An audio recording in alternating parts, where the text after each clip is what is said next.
Salve, salve, queridos amigos! Na aula de hoje nós vamos trabalhar a competência na ação civil pública. Inicialmente, nós precisamos trabalhar algumas noções aqui introdutórias a respeito da competência na ação civil pública. Veja bem, há uma discussão doutrinária e já passou pelos tribunais essa discussão em relação à propositura da ação civil pública. Se a ação civil pública ela poderia ser proposta em STJ, em Supremo Tribunal Federal, mas a questão hoje ela é plenamente pacífica. Isto porque a ação civil pública ela é somente manejada no primeiro grau de jurisdição, seja contra quem for, seja quem esteja lá no polo passivo, a ação civil pública sempre será proposta dentro lá do primeiro grau de jurisdição. Então veja bem, nós temos apenas uma discussão doutrinária trazida pelo professor Fred Didier em duas situações.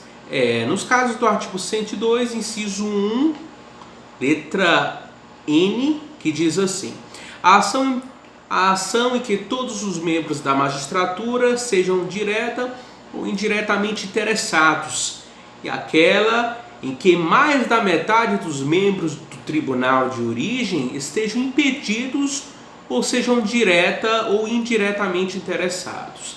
Nesta situação, o professor fala que é possível a propositura de uma ação civil pública no Supremo Tribunal Federal. E também este caso aqui do artigo 102, inciso 1, a linha F da Constituição Federal, que diz que compete privativamente ao Supremo Tribunal Federal julgar as causas e os conflitos entre a União e os Estados, a União e o Distrito Federal, ou entre uns e outros, inclusive as respectivas entidades da administração indireta. Também ele diz se tratar, no caso, de uma ação civil pública proposta lá no Supremo Tribunal Federal. Não obstante existir várias doutrinas contrário ao entendimento do professor Fred Didier, é possível você ventilar isso numa prova. Esta posição do professor Fred Didier. Outra coisa, comumente nós costumamos trazer a seguinte ideia: é possível propor uma ação civil pública em sede de justiça eleitoral? E a resposta é não, certo? Por falta de amparo legal. Agora, em sede de justiça trabalhista, é possível a interposição de ação civil pública? Sim, sim. Nos termos lá da competência disciplinada no artigo 114 da Constituição Federal. Então, justiça eleitoral, nem pensar. Justiça do trabalho é possível, sim. E justiça federal? Sim, também é. Nos casos estabelecidos na competência do artigo 109 da Constituição Federal. Com o seguinte detalhe: sempre eu vou poder manejar a ação perante a Justiça Federal a depender de duas situações. Sempre eu vou olhar para o polo passivo da demanda e eu sempre vai depender também da análise da minha causa de pedir. Se o polo passivo da demanda chamar uma autarquia, uma empresa pública, se ela chamar um órgão do governo federal, então neste caso aqui assim, se existir interesse, a competência será da Justiça Federal. Veja bem, o órgão ou a entidade federal, ela deve manifestar também interesse na demanda, porque se não tiver interesse na demanda, a competência não vai ser da Justiça Federal, vai ser da Justiça Estadual. E quem vai decidir sobre se existe interesse ou não vai ser a Justiça Estadual, mas sim a Justiça Federal. Súmula 150 do STJ. Então cuidado com essa história. Também a causa de pedir, ela vai ser determinante para escolher a competência, se é da Justiça Estadual ou se é da Justiça Federal. Tá? Às vezes um bem é da União, às vezes pode existir aí a discussão em torno desse bem, mas se não existe interesse por parte do ente federativo ou do ente público, não existirá o deslocamento da competência para a Justiça Federal e nem a demanda será proposta lá na Justiça Federal. Então veja bem, o que é que vocês têm que ter em mente? No início, antes de você protocolar a ação civil pública, tem que se ter muito cuidado, porque a depender da pessoa que você vai colocar lá no polo passivo da demanda, vai provocar um deslocamento da competência. E até o seguinte, tem que ter a segunda situação que nós temos que nos deparar é, por mais que eu queira não colocar uma determinada autarquia federal, se a autarquia federal manifestar interesse, já era, vai deslocar para a Justiça Federal. Então, imagine que o Ministério Público ele promova várias ações contra companhias aéreas. Então, preste atenção. Se a ANAC disser que tem interesse, então acabou-se a ação civil pública ali na Justiça Estadual. Ela vai, a ação civil pública, migrar para a Justiça Federal. Então, na maioria das vezes, quando se vai protocolar uma ação civil pública e há um aparente interesse de uma autarquia federal que vai lá litigar no polo passivo da demanda, o ideal é chamar para poder propor essa ação na Justiça Federal, conversar com o Ministério Público Federal e a partir daí, nesse tratado de boas amizades, eles dois tocar para frente esta ação civil pública. Assim vai ter um menor desperdício aí no tempo e no aproveitamento desta ação civil pública. E obviamente, eu estou falando aqui de Ministério Público, mas também a mesma coisa.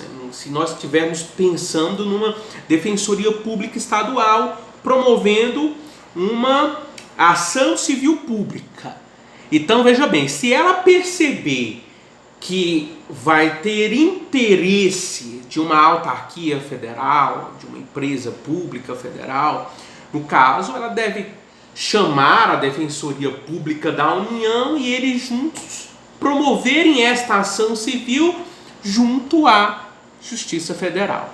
Estamos bem em relação a estas observações? Estas são as observações iniciais a respeito da continência, da conexão, da competência aqui em sede de ação civil pública. A conexão e a continência vai ser o assunto das nossas próximas aulas. Mas se tratando de competência, a próxima coisa que nós temos que verificar é o correto manejo da ação civil pública no que diz respeito ao território em que vai ser proposta esta ação civil pública. Por quê? Onde e como é determinado esta competência? Então nós vamos verificar o artigo 2º da Lei da Ação Civil Pública, que diz assim: as ações previstas nesta lei serão propostas no foro do local onde ocorreu o dano, cujo juízo terá competência funcional para processar e julgar a causa. Então veja bem, se o dano ele foi local, eu devo manejar a ação civil pública naquela comarca. Então veja bem, se tratando de Pau dos Ferros, em Pau dos Ferros eu manejo, ocorreu um dano lá na cidade de Pau dos Ferros. Então a ação civil pública ela deve tramitar na comarca de Pau dos Ferros. É assim este raciocínio. A partir desse entendimento e prima facie, se nós fizermos uma leitura afoita deste artigo 2º da Lei da Ação Civil Pública, talvez você fosse indagado sobre a natureza da competência do manejo desta ação civil pública. Se era uma competência em razão da matéria, se é uma competência territorial e uma competência funcional. Então, a pessoa afoita, ela iria responder assim de sopetão, né, de imediato. Competência territorial. Não é bem isso. Então, veja bem na leitura inicial, como às vezes nós nos precipitamos.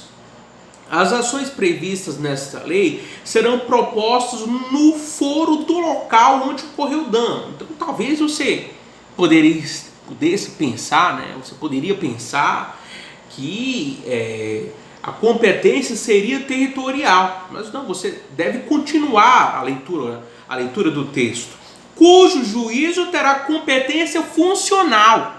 Então a competência no caso aqui é uma competência funcional e não uma competência territorial. E aqui faz toda a diferença. Se você disser competência territorial, então o que é que você estaria dizendo aqui assim? Que a competência era uma competência relativa, limitada. Não. A competência aqui ela é funcional. E, portanto, ela é uma competência absoluta, improrrogável, inderrogável. É isso que nós temos que ter em mente. A competência é funcional. Anote aí. Funcional e, portanto, inderrogável e improrrogável. Leia-se, eu posso provocar essa questão a qualquer momento e em qualquer grau de jurisdição. Estamos bem? Quando a competência é funcional ou é uma competência material, a competência ela é absoluta. Estamos bem? Então o artigo 2º diz isso. Ele diz para dano local. Muito bem. E é possível mover uma ação civil pública de cunho preventivo? Sim. Então, se eu movo uma ação civil pública de dano preventivo, é porque o dano ainda vai ocorrer. Então, vai ocorrer um prejuízo ainda naquela localidade. Então, como vai ocorrer naquela localidade, eu me antecipo e proponho uma ação civil pública preventiva. Do mesmo jeito, na mesma localidade onde o dano vai ocorrer. Onde é que tem isso, professor?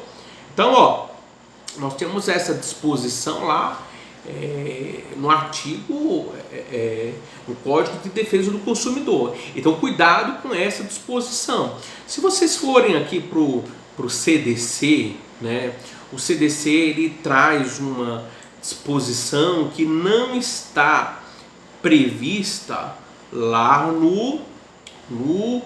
na Lei da Ação Civil Pública. Então, 93.1 ele diz assim: é salvada a competência da Justiça Federal, é competente para a causa a Justiça Local. Aí ele fala, número 1, no foro do lugar onde ocorreu ou deva ocorrer o dano quando de âmbito local. Então, aqui ele tanto traz uma ação civil pública repressiva como uma ação civil pública preventiva. Estes são os contornos trazidos aqui pelo 93, inciso 1.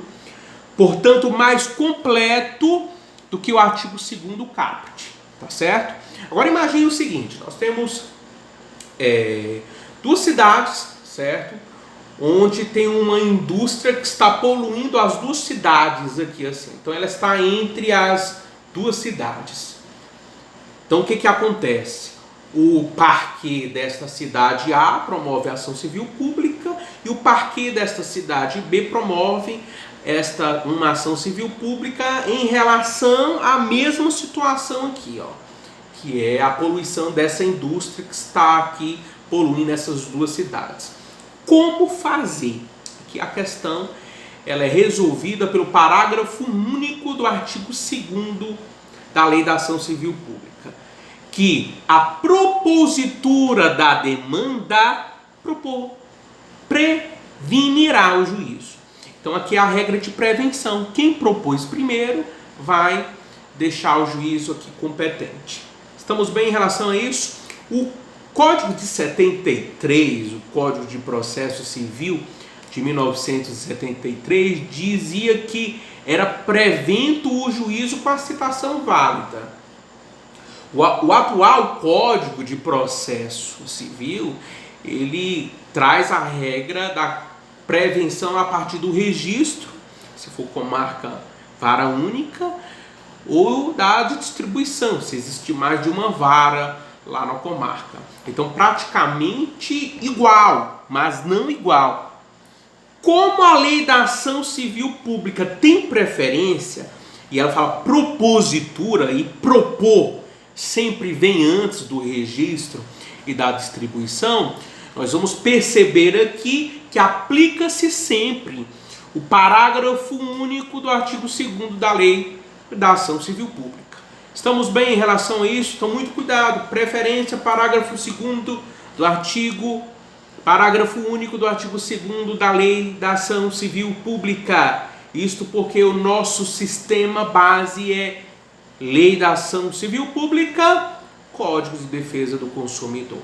Estamos bem? Agora, outra coisa. E se o dano for regional? Ou se o dano ele for de grandes proporções, ele for um dano nacional. A Lei da Ação Civil Pública não trouxe previsão, somente veio com o Código de Defesa do Consumidor. E tem previsão lá no 93.2 do CDC. Ressalvada a competência da Justiça Federal, é competente para a causa a Justiça Local. Ele fala, inciso 2, no foro da capital do Estado ou do Distrito Federal para os danos de âmbito nacional ou regional, aplicando-se as regras do CPC aos casos de competência concorrente. Ele está dizendo o seguinte, se ocorrer um dano regional ou dano nacional, você pode escolher entre a capital do Estado ou a capital lá do Brasil, Brasília. Você tem que escolher um dos dois. Então esta é a disposição contida aqui no Código de Defesa do Consumidor, que, como faz parte do sistema base, é o que nós vamos adotar aqui para a propositura da ação civil pública.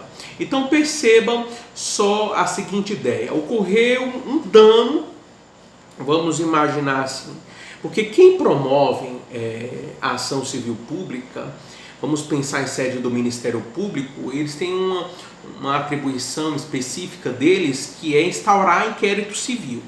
Então, geralmente, quem vai instaurar inquérito civil dentro da comarca, que vai propor a demanda. Então, imagine que no interior de uma comarca da tua cidade, o Ministério Público ele instaure este inquérito civil e ele percebe que o dano não está só na localidade dele, não. Aí aparece uma outra cidade, outra cidade, e vai crescendo. Se de repente toma muita cidade ali, o que é que o parquê tem que fazer? Ele tem que caminhar os autos lá para o Ministério Público lá da capital resolver esse problema, porque a ação ela vai ser demandada lá. E claro, né, o promotor ele não vai se deslocar até Brasília para poder promover isso, não, apesar de ser possível. Ele vai promover na capital do estado dele. Agora, por outro lado, se o Ministério Público aqui, o promotor de justiça, ele instaurou um inquérito civil e ele viu aqui que abrangeu 1, 2, 3, 4, 5 cidades, só no polo dele, nós temos aqui um dano regional. E o Código de Defesa do Consumidor manda que seja proposta a ação lá na capital do estado, ou Brasília, ou lá no Distrito Federal. Só que, o que acontece? Como o dano está restrito ali para a questão de produção de prova, e o dano ele é restrito àquela região, não tem cabimento, não tem lógica, não tem coerência esta ação ser proposta lá na capital. Então, muitas vezes, o que é que os ministérios públicos estaduais estão fazendo? Estão deixando aí esses danos, quando são de pequena monta, são regionais, mas são de pequena monta, eles estão deixando promover lá a comarcazinha, geralmente a comarca que é maior, que tem uma infraestrutura melhor lá da Procuradoria do Ministério Público, eles estão deixando promover. Agora, se o dano é regional expressivo, sim, tem que ir para a capital. E claro, capital ou Distrito Federal. Capital do Estado ou do Distrito Federal. E não tem essa história de abranger, para ser dano regional tem que abranger mais do Estado. Não existe esta exigência. Estamos bem em relação a isso? Pode ser mais de uma cidade dentro do mesmo Estado para ser um dano regional. E nem é este raciocínio que você deve empregar. Note só, você não deve empregar o seguinte raciocínio. Ora, se ocorreu um dano só aqui dentro do estado, eu vou promover na capital. Se abranger mais de um estado, é lá no Distrito Federal. Não. O STJ ele não faz essa diferença. Sempre ele deixou claro, ou no Distrito Federal, ou na capital dos estados. E sempre foi assim. Estamos bem em relação a isso? É o que eu gostaria, que eu quis ter trabalhado com vocês aqui, sobre competência na ação civil pública, meus amigos. Espero que vocês tenham aproveitado bem a aula. Estou pronto para as dúvidas. Deus seja louvado!